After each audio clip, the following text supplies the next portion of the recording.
What's up everyone, the Game2K2 here again for another movie review, and since it's October, I'm going to be reviewing nothing but horror movies. Over the next few weeks, I'm going to be reviewing the Halloween and Nightmare on Elm Street franchises. So today, we're going to kick things off with Rob Zombie's Halloween 2. In most cases, I would usually start with the first film, but I'm going to go backwards with these two franchises. That way I can go through the sequels, and then on Halloween, I'll review the original films. Halloween 2 was Rob Zombie's sequel to his 2007 reimagining of the classic 1978 horror film, Halloween. The story is about Laurie's struggles after her encounter with Michael Myers in the first film. She is now living with her friend Annie and her father, Sheriff Brackett. Naturally, like all sequels, Michael has somehow survived from being shot in the face. He then sets off for Haddonfield to find Laurie. Rob Zombie actually talked about sequels on the Halloween 25 Years of Terror DVD, and he said, and I quote, "They're not meant to be good movies, they're just meant to cash in on a franchise," unquote. And I don't think he has any intentions on fixing that problem, because Halloween 2 is just a complete mess. This movie's story makes no sense. It tries to go in several directions and ends up getting very confusing. It also contains one of the dumbest story elements I've ever seen in a horror film. Michael Myers actually has hallucinations about his mother, his younger self, and a white horse. His mother gives him instructions throughout the film. What in the world was Rob Zombie on when he wrote this? One of the biggest rules that these remakes and reimaginings keep breaking is keeping the killer mysterious. The original Halloween was great because you didn't know much about Michael Myers. All you knew about him was that he killed his sister. That's it. You didn't know why it happened, it just did.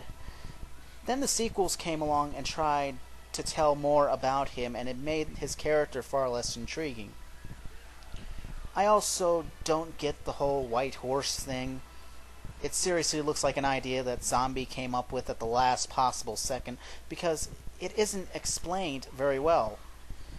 He throws in a 2-second scene of younger Michael and his mother, and she gives him a statuette of a white horse as a gift.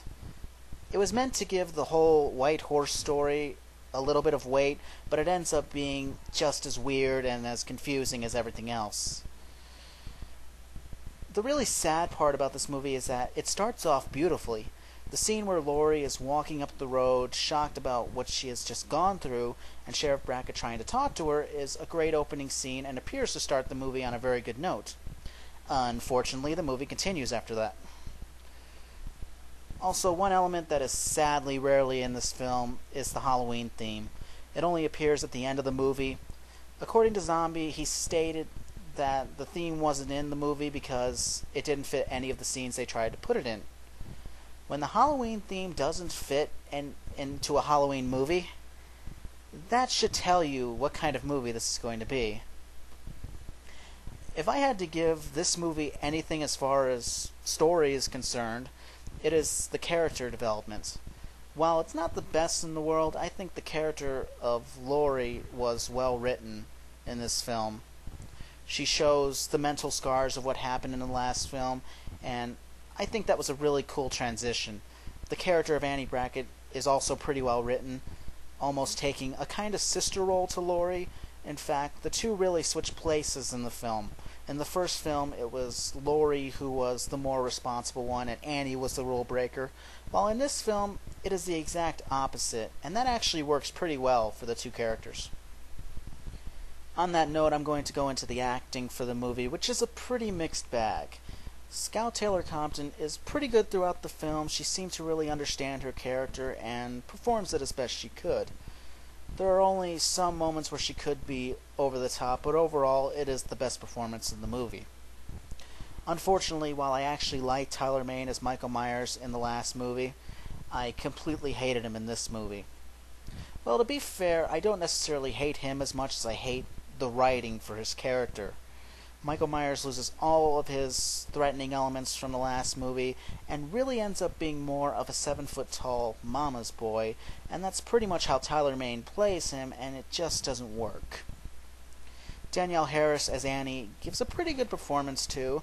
I think it's a little sad that her screen time is a little reduced compared to everyone else, but at least she appears to be trying. Brad Dourif also gives a really good performance as well.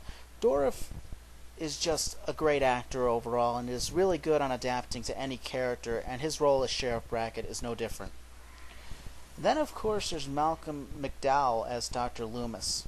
I actually really enjoyed his performance in the 2007 Halloween, but his performance in this movie is completely over the top. In fact, he's so over the top on some occasions that I actually laughed at some of his scenes. The scene where he's speaking in front of an audience and he shouts that Michael Myers is dead, I laughed like crazy at that scene. Overall, Halloween 2 is just in complete shambles. A lot of the writing is very dull, and almost all the ideas look like they were just thrown in at the last second. Well, everyone, that's it for now. Thank you so much for listening, and I'll see you next time.